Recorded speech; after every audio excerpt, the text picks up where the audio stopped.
Hey guys, it's Little Bit and Andrew. We're here with the day one of the Dukes Group Iditarod race standings. Um, we're having a little bit of a rough time this year, mostly because we changed the food mechanic. So we're gonna have a chat about feeding your dogs, everybody. Um, but for right now, let's get into where everybody is. Team Jet Flare is super in the front. Followed by Aspen Grove, Lighthouse, which is me. You didn't see me sign up, but I am running. Uh, Bearberry, Nightshade, Klondike, Royal Fluff, and all the way in the back is Thor. So that's kind of what's going on standing wise. Now let's get into what actually happened with your teams. Joby, Glacius broke a foot.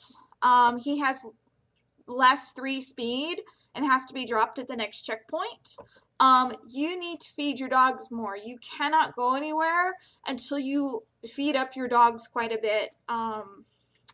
You weren't the worst off, but you do need to feed your dogs more, so please take that into consideration when running tomorrow. Atticus, Okami and Kaiser had a fight. They were both injured. They have -2 speed and -1 endurance until you stop and treat that. It'll take about an hour. You cannot go anywhere until you feed your dogs. Your dogs are so in the red zone and so hungry. I cannot let your sled go anywhere until you feed them a lot of food. So you're going to be stopped for quite a while.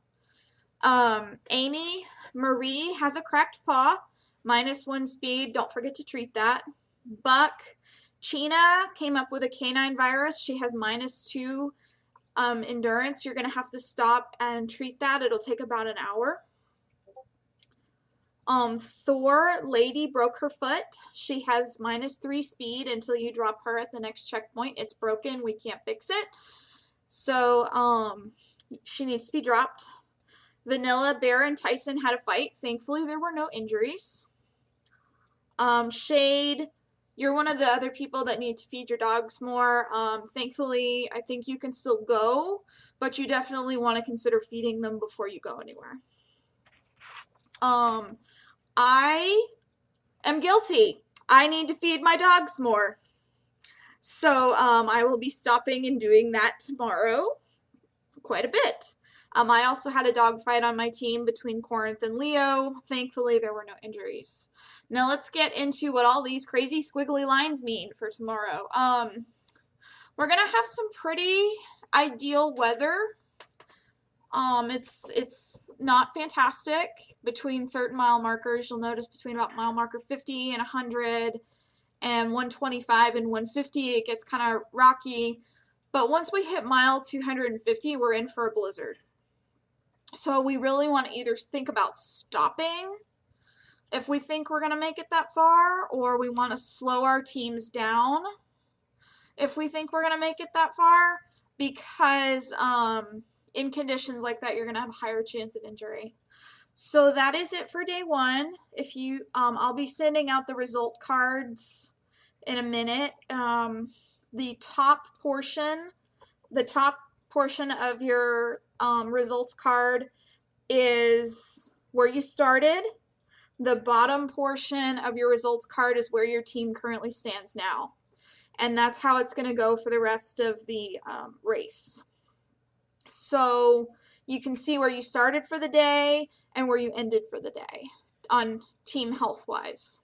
Just remember, guys, your endurance will not be greater than when you entered the race. So your bottom card right now might say endurance of 30 because you overfed your dogs. However, when next day starts, they won't have an endurance of 30. It will peak at whatever your original starting was. Yeah, so we can't, unfortunately, get the computer to stop at whatever number you set it at. So I have to manually go in and fix that. And as far as the blizzard that mile marker 250, it is not the worst we've ever had. We've definitely done worse. A value of 3 just means it's 3 times harder at that point than what it would normally be. We have seen it as high as 8 and 12 a couple years ago. Yep. So this blizzard is not the end of the world. And that is our cap for today. I hope we see you guys tomorrow. And enjoy the race, guys. We're always excited to get this going. Have a good night. Bye.